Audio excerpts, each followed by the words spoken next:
இன்றைக்கி நான் மதிய உணவு என்ன சாப்பிட்டேன் அப்படின்னா, பார்த்தேன் கேரட் இருந்தது. பச்சையாகவும் கடித்து சாப்பிட்ருக்க முடியும். நான் என்ன பண்ணேன், அதில் கேரட்டை ஒரு 3-4 கேரட்டை துருவிட்டு, அப்புறம் ஒரு வெங்காயம் இருந்தது, பெரிய வெங்காயம். அதையும் சின்ன சின்னதாக கட் பண்ணிட்டு, அப்புறம் ஒரு ஒரு வாணலி அதில் எண்ணெய் ஊற்றி கடுகெல்லாம் போட்டு, அந்த வெங்காயம்லாம் போட்டு தாளிச்சிட்டு, அப்புறம் இந்த துருவிய கேரட்டையும் ஒரு 2-3 கேரட்டு துருவினது அதையும் போட்டு தாளிச்சிட்டு, அதுதான் உப்பு கூட கொஞ்சம் போட்டு ஒரு அரை வேக்காட்டு பதத்துக்கு தாளிச்சிட்டு, அதுதான் மதிய உணவாக நான் சாப்பிட்டேன். இதுதான் சமைத்த உணவுகளிலே உயர்தரமான உணவு. இப்படி தான் சாப்பிட்ணும். இது உங்களை அடிமைப்படுத்தாது. இது உடனே செஞ்சிடலாம். அதுதான் இதனால் உங்களுக்கு நோயெல்லாம் வராது. ரொம்பவும் அதை மெனக்கிட்டு நிறைய மசாலா சேர்த்து அதோட தோற்றத்தை மாற்றி சுவையை மாற்றி கஷ்டப்பட்டு சமைக்கிற உணவு அது உங்களை அடிமைப்படுத்தும். கண்டிப்பாக அது உங்களுக்கு நோயையும் வரவழைக்கும்.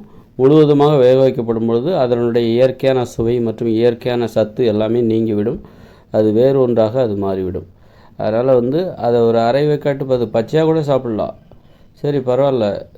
இந்த வாழ்க்கையில், இந்த இயந்திர அறிவியல் உலக வாழ்க்கையில் நம்ம கொஞ்சம் உப்பு போட்டு சமைச்சு சாப்பிட்ணுன்னு நமக்கு ஒரு ஆசை இருக்கும். உப்பு போட்டு சமைச்சு சாப்பிடும்போது அது இன்னும் நமக்கு அதிக வலிமையை கொஞ்சம் கொடுக்கும். இயந்திர அறிவியல் உலகில் வாழ்வதற்கு நமக்கு கொஞ்சம் இன்னும் அதிகமான வலிமை தேவைப்படுகிறது. பச்சையாக சாப்பிடும்போது நமக்கு மென்மையான வலிமை தான் கிடைக்கும். அது அதே கேரட்டை நம்ம கொஞ்சம் துருவி வெங்காயம் போட்டு எண்ணெய் ஊற்றி கடுகு எல்லாம் போட்டு அதை தாளித்து அப்படி சாப்பிடும்போது ஒரு அரை வேக்காட்டு பதத்துக்கு சாப்பிடும்போது நமக்கு இன்னும் அதிக உப்பு போட்டு ரொம்ப உப்பு போடக்கூடாது. சாப்பிடும்போது இன்னும் அதிக வலிமை கிடைக்கும், ஒரு அமைதி கிடைக்கும், ஒரு திருப்தி கிடைக்கும் இந்த இயந்திர அறிவியல் உலகில். அதனால் இது மதிய நேர உணவு. இதுதான் சமைச்சு சாப்பிட்றதுலே உயர்தரமான உணவு. எளிய உணவுகள் தான் உயர்தரமான உணவுகள் என்பதை நாம் புரிந்து கொள்ள வேண்டும். இப்படி நாம் சாப்பிட ஆரம்பிச்சிட்டா இந்த உணவுகளை சமைப்பதற்காக நாம் யாரையும் அடிமைப்படுத்த வேண்டியது அவசியம் இல்லை. பெண்களை ஏன் அடிமைப்படுத்துகிறோன்னா, ரொம்ப ஆடம்பரமாக சூப்பராக சமைச்சு தர்றதுக்கு நம்ம ஒரு ஆள் தேவை. வீட்டில் நம்பிக்கையான ஆளாக இருக்கணும். அதனால் வீட்டில் பெண்களை அடிமைப்படுத்திட்டாக்கா அவங்க நமக்கு சூப்பராக சமைச்சு கொடுத்துருவாங்க.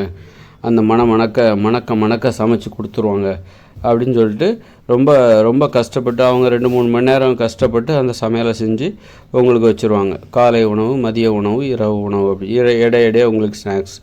இப்படி ரொம்ப உங்களை அடிமைப்படுத்துறது. அவங்க சமையல் மூலமாக உங்களை அவங்க அடிமைப்படுத்துவாங்க. நீங்கள் பாராட்டுவீங்க அவங்கள. சூப்பராக சமைச்சிருக்கீங்க அப்படின்னு சொல்லிட்டு பெண்களை நீங்கள் பாராட்டுவீங்க. உடனே அவங்களும் உச்சி கொழுந்துருவாங்க. இப்படி இதெல்லாம் சாப்பிட்டாக்கா பெண்களும் அடிமைப்படுவாங்க. நீங்களும் உங்களுக்கு ஒரு நல்ல பண்புங்கிற வராது. உங்கள் வேலையை நீங்கள் செய்யாமல் அடுத்தவங்களை அடிமைப்படுத்துகிறீங்க. அவங்களுக்கும் ஒரு நல்ல பண்புங்கிற வராது. அவங்களோட வேலையை அவங்க செய்யாமல் அடுத்தவங்களோட வேலையை அவங்க செய்கிறனால, அடுத்தவங்களோட வேலைகளை பெண்கள் செய்கிறனால பெண்களுக்கும் ஒரு நல்ல பண்புங்கிற வராது, நல்ல நோக்கங்கிற வராது, நல்ல குணமும் வராது. அதனால் பண்புகளும் கெட்டு போயிடும், உடல் ஆரோக்கியமும் கெட்டு போயிடும், சுதந்திரமும் கெட்டுரும். சுதந்திரமாக வாழவும் முடியாது, வெளியில் வேலைக்கும் போக மாட்டாங்க. இதனால் பொருளாதார இழப்பு, ஒரு குடும்பத்தில் பொருளாதார இழப்பு வேறு. அதனால் ஆண்களுக்கும் சிரமம், சுமை அதிகமாகிடும். அது பார்த்திங்களா, ஒரு உணவை நீங்கள் ஒரு உணவுக்கு அடிமையாகும்போது, அது ரொம்ப அளவுக்கு அதிகமான சுவைக்கு அடிமையாகும்போது, கஷ்டப்பட்டு அதை சமைக்கும்போது பெண்களை அடிமைப்படுத்த வேண்டியிருக்கு. அதனால் நோய் வருது உடம்புல. பெண்களுக்கு சுதந்திரம் இல்லாமல் போயிடுது, பண்பு இல்லாமல் போயிடுது, நல்ல பண்பு ஆண்களுக்கும் பெண்களுக்கும் இல்லாமல் போயிடுது. பொருளாதார இழப்பு அந்த குடும்பத்துக்கு, நோய் சேருது, மகிழ்ச்சி இல்லாமல் போகுது. எவ்வளோ பெரிய பாதிப்பு பாருங்கள். அதான் இந்த மாதிரி ஒரு அரை மணி நேரத்தில் சமைச்சு முடிச்சிடணும். அரை மணி நேரமா? நான் 10-15 நிமிஷம் தான் எடுத்துக்கிட்டேன். 15 நிமிஷத்தில் உங்கள் மதிய உணவு தயார். ஒரு கேரட்டு, அது எளிய உணவு. இதுக்கடையில் நீங்கள் வேர்க்கடலை சாப்பிட்லாம், என்ன வேணாலும் சாப்பிட்லாம். வேர்க்கடலை சாப்பிட்லாம், வேறு ஏதாவது பழம் சாப்பிட்லாம். இடையிடையே நீங்கள் பழங்கள் சாப்பிட்டுலாம், வேர்க்கடலை சாப்பிட்லாம். அந்த மாதிரி வேறு என்னென்ன உணவுகள்லாம் இருக்கோ இந்த மாதிரி எளிமையான உணவுகள். நீங்கள் அதுக்காக பட்டினியாக கிடக்கணுங்கிற அவசியம் இல்லை. நல்லா சாப்பிட்டுட்டே இருங்க. ஆனால் உங்களை அடிமைப்படுத்தாத உணவு, பிறரை அடிமைப்படுத்தாத உணவு, உங்களை அடிமைப்படுத்தாத உணவு மற்றும் பிறரை நீங்கள் அடிமைப்படுத்தக்கூடாது. மற்றவங்களை சமைக்கிறதுக்காக பெண்களை அடிமைப்படுத்துகிறீங்களா, உங்கள் அம்மாவையோ அக்காவையோ தம்பியோ உங்கள் மனைவியவோ உங்கள் மகளையோ தங்கச்சியோ நீங்கள் அடிமைப்படுத்துவீங்க. உங்கள் பாட்டியை கூட அடிமைப்படுத்துவீங்க. அந்த மாதிரி பிறரை அடிமைப்படுத்தக்கூடாது. இந்த உணவுகள் நீங்கள் எந்த உணவு உண்றீங்களோ அந்த உணவு மூலமாக பிறர் அடிமைப்படக்கூடாது, பிறர் அடிமையாக இருக்கக்கூடாது, நீங்களும் அடிமையாக இருக்கக்கூடாது. பெண்களாக இருந்தால் நீங்களும் அடிமையாக இருக்கக்கூடாது மற்றவங்களுக்கு. அவங்கவுங்க உணவை அவங்கவுங்களே சமைச்சு சாப்பிடுங்க. அதனால நோய் வர போகிறதில்ல, உடம்பு குண்டாக போகிறதில்ல. இந்த உணவுகளெல்லாம் இப்போ நான் இன்றைக்கி சாப்பிட்டேன்ல இந்த கேரட்டு, இதெல்லாம் சாப்பிட்றதுக்கு அளவோடு தான் சாப்பிடுவீங்க, அளவுக்கு அதிகமாக சாப்பிடவே மாட்டீங்க. ஒரு வயிறு நிறையிற மாதிரி இருந்தாலே போதும், அவ்வளோதான். ஒரு தொப்பைங்கிறது வரவே வராது. குண்டாகவும் மாட்டீங்க, குண்டாக இருந்தீங்கன்னா குறைஞ்சிக்கிட்டே வருவீங்க. அதனால் இதில் உங்களுக்கு ஊட்டச்சத்து கிடைக்காம போயிடும், அது கிடைக்காம போயிடும், கார்போஹைட்ரேட் கிடைக்காம போயிடும். இதெல்லாம் நம்முடைய பலவீனத்துக்கு நாம் சொல்லிக்கிற சாக்கு. ஒரு பலவீனத்துக்கு, நம்முடைய போதை நுகர்வு உணவுகளுக்கு நாம் சொல்லிக்கிற ஒரு காரணங்கள். அதனால் எளிமையான உணவுகளை சாப்பிட்டு மனிதத்தன்மையை வளர்த்து கொள்ளுங்கள். ரொம்ப ஆடம்பரமான உணவுகளை பிறரை அடிமைப்படுத்தி சாப்பிட்டுக்கிட்டு பிறருக்கு அடிமையாக இருந்து சமைத்து கொண்டு நல்ல பண்புகளை இழந்து விடாதீர்கள். அறிவு இல்லாமல் மூட நம்பிக்கைகளை வளர்த்து கொள்ளாதீர்கள். இதெல்லாம் மூட நம்பிக்கை உணவு. இந்த மாதிரி ரொம்ப பெண்களை அடிமைப்படுத்தி அவங்க சமைக்கிற உணவு மணக்க சமைச்சு கஷ்டப்பட்டு சமைக்கிறாங்க பார்த்திங்களா, 2-3 மணி நேரம். இதெல்லாம் மூட நம்பிக்கையும் நோய்களையும் குற்றங்களும் உருவாவதற்கு காரணமாக உணவுகள். கேவலமான உணவுகள்.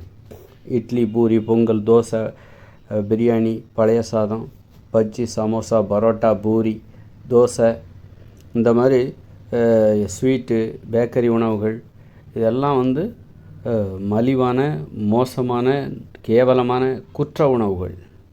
இந்த குற்ற உணவுகளை, இந்த கேவலமான உணவுகளை சாப்பிட்டீங்கன்னாக்கா உங்களுக்கு மூளை வேலை செய்ய, சிந்திக்க மாட்டீங்க. இயற்கையை பற்றின உண்மைகளை தெரிஞ்சிக்க முடியாது. ஆனால் இயந்திர அறிவியல் உலகில் வாழ்வதற்கான உண்மைகளை தெரிஞ்சுப்பீங்க. இயந்திர அறிவியல் உலகில் இப்போ நிறைய பேர் சாதிக்கிறாங்க, அவங்க இந்த மாதிரி உணவை சாப்பிட்டு தானப்பா சாதிச்சாங்க அப்படின்னு நீங்கள் சொல்லலாம். நான் சொல்கிறது இயற்கையை பற்றிய உண்மைகள். இது நீங்கள் தெரிஞ்சுக்கிறது பொய்களை தெரிந்து கொள்வதற்கு பொய்யான உணவுகளை தான் நீங்கள் சாப்பிட்ணும். இட்லி, பூரி, பொங்கலை தான் சாப்பிட்ணும்.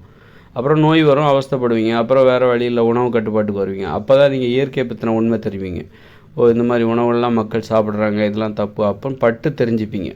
அதனால் இயற்கையை பற்றின உண்மைகளை தெரிஞ்சுக்கணுன்னா, இயற்கை நாம் எதை சாப்பிடுவதற்கு அனுமதித்திருக்கிறதோ அதைத்தான் சாப்பிட வேண்டும்.